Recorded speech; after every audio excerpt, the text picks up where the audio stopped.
Selamat siang Sobat Lab TV, bagaimana kabarnya? Jumpa dengan saya, Jennifer Annabelle, akan menemani Sobat selama 45 menit ke depan di acara Communication Today. Nah Sobat, episode kali ini tuh menarik loh, karena episode kali ini merupakan episode pertama dari program acara Communication Today yang dipersembahkan oleh Laboratorium Televisi Fakultas Ilmu Komunikasi Universitas Kristen Petra, Surabaya. Yeay!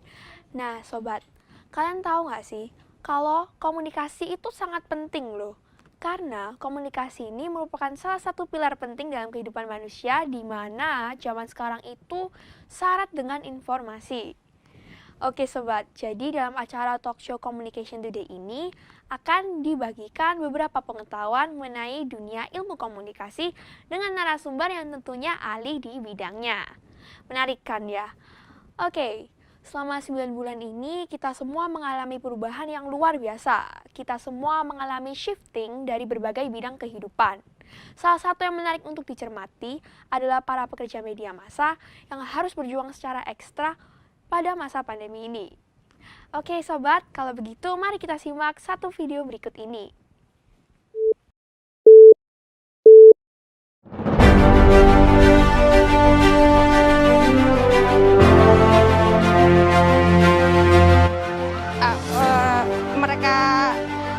Ini adalah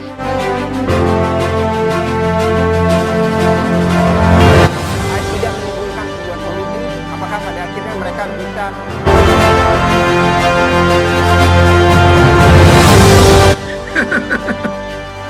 katanya sekarang pokoknya kalau manggil harus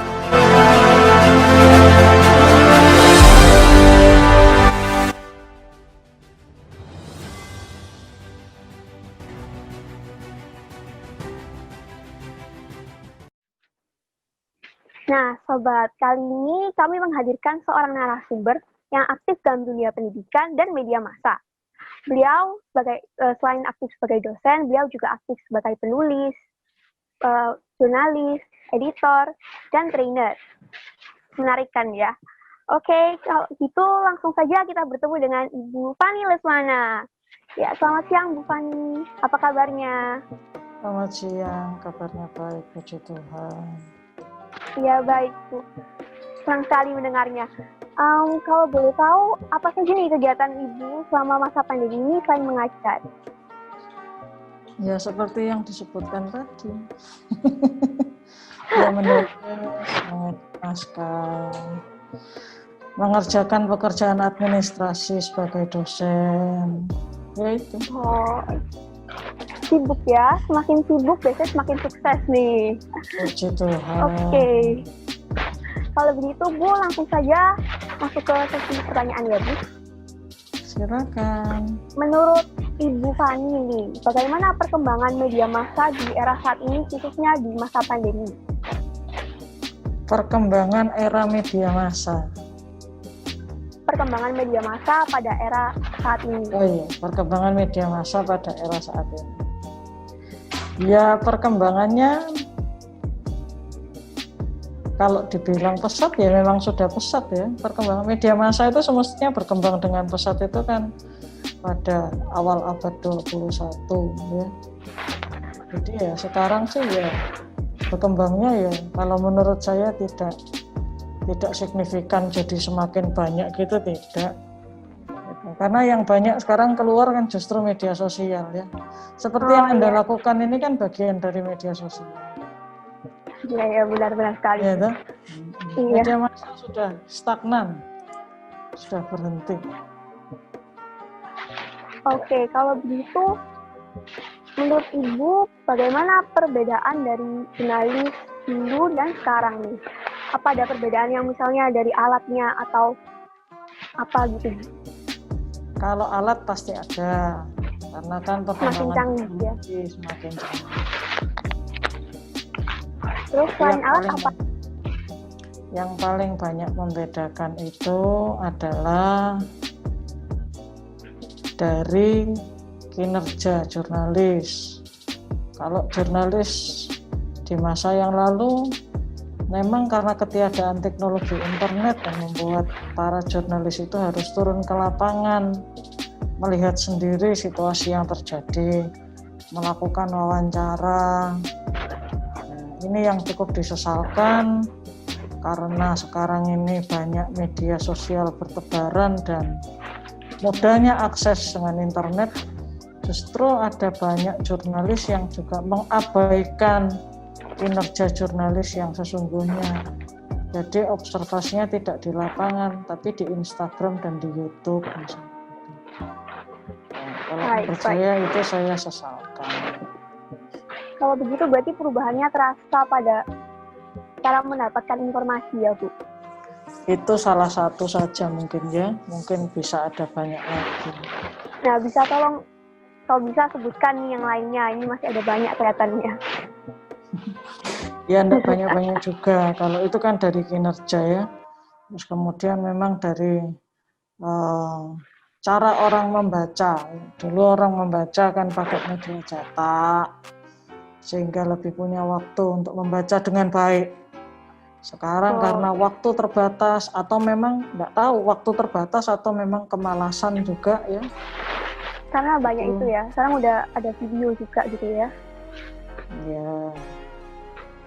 Oke, kalau begitu dengan adanya perubahan seperti itu, bagaimana caranya pekerja media massa ini tetap beradaptasi? Ya tergantung sama medianya juga ya. Apakah media massa yang kalau boleh tahu dari sisi Bu Fani misalnya dari itu jurnalis ya Bu atau reporter gitu. Gimana caranya beradaptasi nih dalam perubahan yang sangat cepat? Ya saya pikir kalau jurnalis sekarang itu sudah bisa lah beradaptasi dengan teknologi. Yang mungkin belum dirasa itu justru kemalasan secara personal, secara individu. Ya, saya pikir kalau jurnalis bagaimana? Jadi orangnya ya. Ya.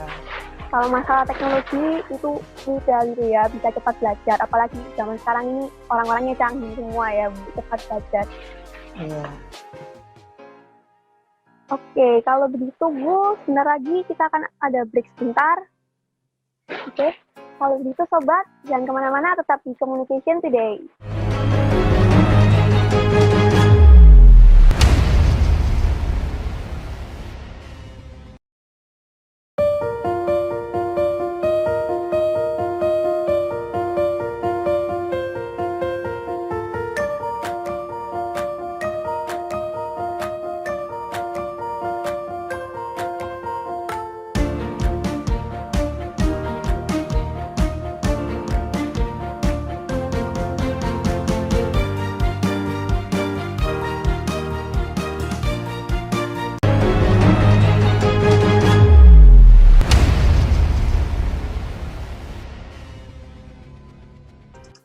Hai Sobat, kembali lagi di Communication Today. Nah, gimana Sobat? Pada semangat kan ya setelah break tadi?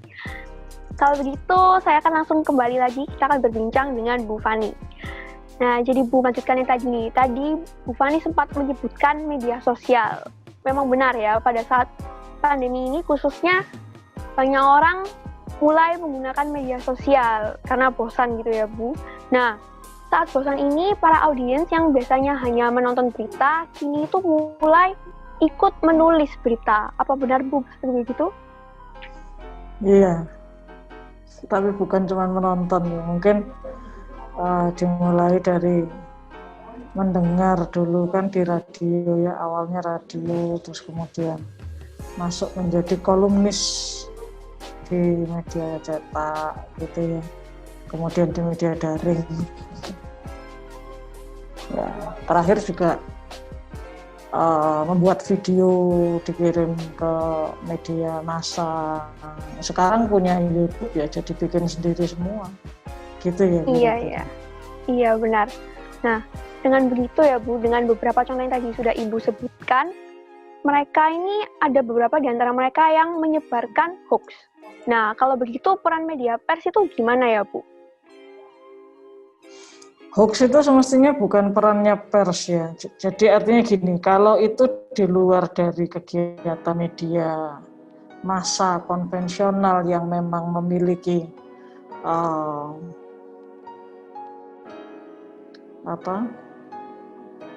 yang memang memiliki izin gitu ya. Ya otomatis media tersebut punya tanggung jawab kalau menyebarkan hoax. Tapi kan sebagian besar yang disebarkan ini kan bukan melalui media massa, tapi justru kebanyakan melalui media sosial. Platform masing-masing ya, Bu? Bukan platformnya ya, saya pikir ya kembali kepada orangnya ya. Kenapa dia memilih untuk menjadi penyebar hoax dan sebagainya itu. Oke. Ngomong-ngomong tentang mengunggah berita nih, Bu. Di era digital ini banyak yang lebih mengutamakan kecepatan mempublish suatu berita daripada memverifikasinya terlebih dahulu. Nah, dengan begitu bagaimana cara peliputan yang benar?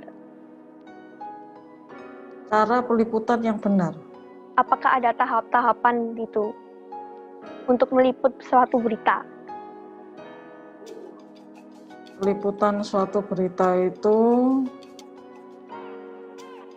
bisa dimulai dari 3 hal. Bisa kita sendiri, apa saja itu?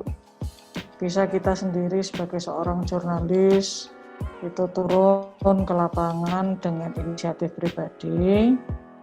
Yang kedua bisa karena ada penugasan dari redaksi atau redaktur. Dan kemudian yang ketiga bisa juga dengan adanya undangan dari pihak tertentu yang ingin peristiwanya atau kegiatannya diliput oleh media. Nah, setelah jurnalis itu katakanlah melakukan proses peliputan, turun ke lapangan, maka jurnalis ya tentu harus menulis hasil liputannya itu, kemudian foto berikut hasil liputan tersebut dikirimkan ke redaksi, ke redaktur, nanti akan ada editor atau nanti akan ada redaktur desk ya. Redaktur desk itu redaktur khusus. Misalnya saya meliput peristiwa ekonomi, maka saya akan memberikan ke redaktur ekonomi gitu. Nah, setelah itu nanti dari redaktur itu bisa jadi ada editing dan sebagainya. Baru diserahkan ke bagian finishing ya. Kalau misalnya itu bentuknya video ya ditampilkan dalam bentuk video ya, berarti bukan hanya foto tapi ada video yang juga disampaikan, mungkin sudah diotak-atik, di editing atau gimana. Kalau cetak ya dalam bentuk cetak, naik ke layout misalnya gitu. Ya sudah, setelah itu ya dipublish ya. Otomatis yang menjadi penanggung jawab dari liputan yang naik itu adalah redaktur. Dalam hal ini kalau di media cetak itu biasanya disebut dengan redaktur pelaksana gitu ya. Tapi penanggung jawab atas keseluruhan isi berita biasanya disebut pimpinan redaksi. Itu yang bertanggung jawab. Jadi kalau ada apa-apa ya yang dipegang duluan ya pimpinan redaksinya itu. Berarti banyak ya tahapannya ya, Bu? Enggak begitu juga sih semestinya. Itu cuma 3 tahap. Oh ya, oke. Saya penasaran, Bu. Tadi kan saya berbicara bahwa kalau pandemi ini banyak orang yang menggunakan media sosial kan ya. Nah, kan pekerja media juga sering tadi Ibu sempat berkata bahwa mereka mencari informasi dengan Instagram atau yang lainnya gitu ya. Itu apakah tambah mempermudah pekerja media apa tambah gimana, Bu? Ini yang dimaksud mencari ini siapa? Masyarakat atau dari jurnalisnya? Dari jurnalisnya. Ya kalau jurnalis itu nyari lewat Instagram dan sebagainya lebih mudah lah pasti ya, kan nggak kemana-mana tadi. Iya. Nggak usah kepanasan, nggak usah kehujanan, ya, nggak usah kena debu, duduk aja di ruangan ber-AC, mempermudah. Tapi belum tentu itu adalah sebuah berita yang memang betul-betul layak konsumsi. 1. Yang kedua, apakah berita tersebut sudah diverifikasi? 3. Apakah berita tersebut nantinya sudah mengerti oleh orang yang ditulis? Apakah yang ditulis orang yang dijadikan bahan berita itu setuju atau enggak itu dinaikkan menjadi bahan pemberitaan? Kan itu harus ada yang disebut dengan semua check and recheck, verifikasi data, dan sebagainya. Jadi kalau ditanya mudah, ya mudah. Karena ya mohon maaf, malas turun ke lapangan itu tadi ya. Oh iya ya, berarti kalau misalnya mau mendapatkan berita yang bagus, yang benar itu lebih baik turun lapangan ya Bu? Sebisa mungkin, semaksimal mungkin turun ke lapangan itu akan jauh lebih. Karena kita turun lapangan itu tahu sendiri situasinya seperti apa. Ya. Iya. Kalau kita ngambil dari Twitternya orang gitu ya, oh ini terjadi kerusuhan di foto. Padahal bisa saja foto yang di Twitter itu hanya mengambil satu sudut. Sedangkan kalau kita tarik lensanya ke belakang, dibuat lebih zoom out gitu, ternyata orangnya cuma sedikit. Iya, oke. Seperti begitu. Kalau begitu, ini kan di masa pandemi ini, tadi kan lebih baik turun lapangan nih. Nah itu gimana ya, kan susah ini kalau misalnya masa pandemi harus turun lapangan, ada banyak protokol kesehatan, itu gimana sih caranya bisa survive gitu? Apakah... Ya Bu, silakan. Silakan jawab Bu. Ya, kalau saya sih lebih cenderung, saya lihat ini sekarang ada laboratorium televisi sedang melakukan telewicara melalui Zoom, tuh ya. Ya, kalau saya jurnalis, saya nulis, oh ini nama presenternya siapa, yang diwawancara siapa. Ya, tapi ada baiknya. Ketika saya juga melihat, oh di situ ada Ibu Priska Mega, maka saya akan melakukan, oh saya tahu Ibu Priska Meganya adalah kepala laboratorium TV, maka saya akan melakukan verifikasi setidaknya melalui telepon atau chat. Jadi baik. Itu bisa dilakukan kapan saja dan dengan cara apa saja. Oke, baik Bu. Kalau begitu kita break sebentar ya. Oke Sobat, masih penasaran kan lebih lanjut? Kalau begitu jangan kemana-mana, tetap di Communication Today.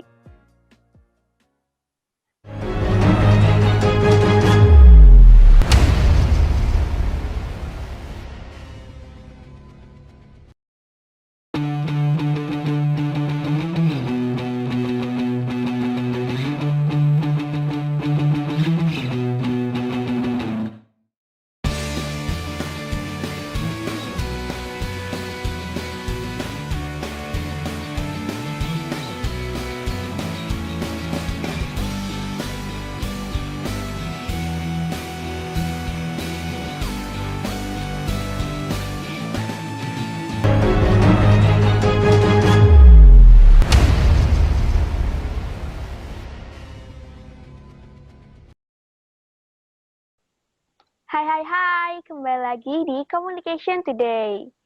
Nah, melanjutkan pertanyaan tadi ya Bu, sekarang ini mengenai media online. Nah, dalam hidup pasti ada tantangan kan ya. Nah, bagi pekerja media massa ini, apa sih tantangan yang harus mereka hadapi? Ya, banyak ya. Satu, saya mungkin sebutkan 3 saja. Oke, Pak. Karena memang proses pencarian berita itu tidak mudah. Karena tantangannya selain dari sekitar, ya, bisa tantangan juga dari narasumber, bisa tantangan dari eksternal media itu sendiri, ya, baik itu dari para pengiklan maupun dari pemilik media. Itu tantangan yang cukup besar. Jadi saya pikir masalah kebebasan pers itu juga jadi persoalan media saat ini. Terus kemudian yang kedua ya, kalau bicara tentang media massa, maka persaingan dengan media sosial juga boleh dikatakan cukup besar, karena sekarang ini sudah semakin banyak seperti yang Anda sebutkan di awal ya, semakin banyak orang memproduksi kontennya sendiri. Nah, sekarang pertanyaannya apakah konten-konten itu bisa dipertanggungjawabkan. Kalau bisa ya bagus, enggak apa-apa, kan setiap orang harus berkreasi, harus produktif. Ya, jadi memang tantangan media terkait dengan media sosial ini semakin besar. Terus kemudian yang terakhir, yang ketiga, tantangan secara ini kali ya, secara ekonomi, ya toh. Jadi kalau di media massa itu kan dibayarin gitu ya, dibayar. Nah, apakah itu juga cukup untuk memenuhi kebutuhan hidupnya? Sehingga ketika ada tawaran-tawaran yang dimana sebuah informasi itu bisa diputar balikkan, itu bisa nggak diabaikan oleh pekerja media dalam hal ini, atau pekerja media itu lebih memilih materi dibandingkan sebuah kebenaran yang harus disampaikan melalui media. Baik. Lalu dari tantangan-tantangan yang ada, kemampuan apa yang seharusnya dimiliki oleh mereka? Ya, saya kalau ngomong pasti idealis ya, Dek ya.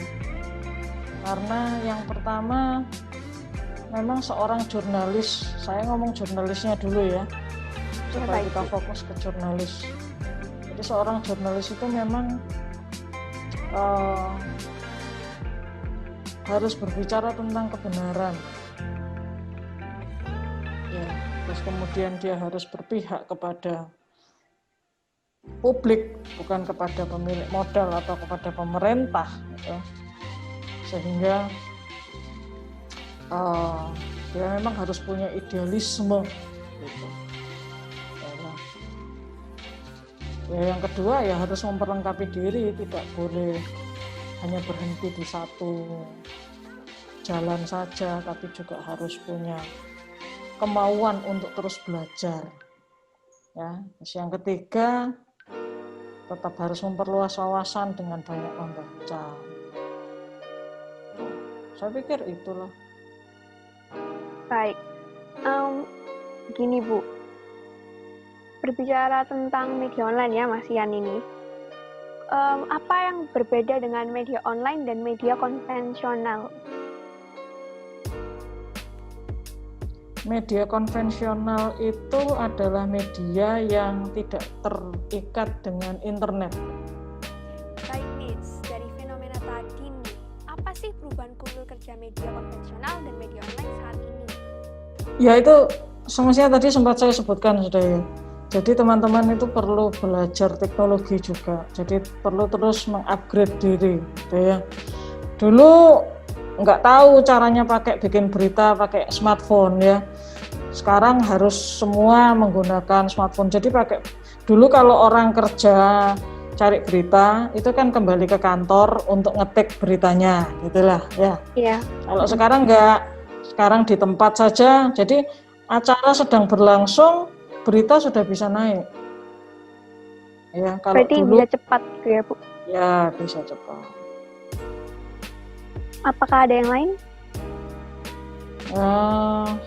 Kalau Anda bilang kultur ya, mungkin itu ya yang terlihat jelas ya. Oke, baik Bu. Bisakah memberikan pesan untuk Sobat TV yang menonton nih sebelum kita mengakhiri acara ini? Ya, kalau dari saya, setiap pekerjaan itu pasti ada tantangannya masing-masing. Ya. Menjadi jurnalis juga punya tantangan sendiri, tapi juga punya kesenangan sendiri. Jadi setiap pekerjaan itu pasti positif negatifnya ada. Yang pasti harus kita nikmati saja, dan jangan mudah mengeluh, jangan mudah putus asa. Kalau ada yang perlu diperbaiki. Kalau ada masukan, jangan mudah baper, ya. Sehingga apapun yang kita kerjakan itu memang semua harus meniti tangga. Tidak ada sukses melalui eskalator atau lift. Semua harus berjalan melalui tangga. Kira-kira itu yang bisa saya sampaikan untuk Sobat TV.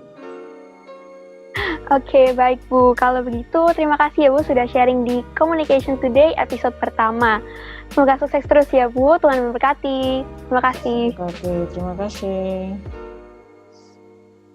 Tidak dipungkiri bahwa terjadi perkembangan yang cukup signifikan dalam dunia jurnalistik. Meski demikian, para jurnalis dituntut untuk bisa beradaptasi. Setiap tahapan dalam proses produksi harus dilakukan dengan semangat dan tentunya dengan tanggung jawab. Oke Sobat, kemauan untuk belajar, kemampuan mengungkap kebenaran, dan memiliki wawasan yang luas adalah senjata jurnalis dalam melaksanakan tugasnya. Saya Jennifer Annabelle, pamit undur diri, terus nantikan episode selanjutnya dari Communication Today yang tidak kalah menarik dan bermanfaat tentunya. Stay safe, healthy, and happy. God bless you.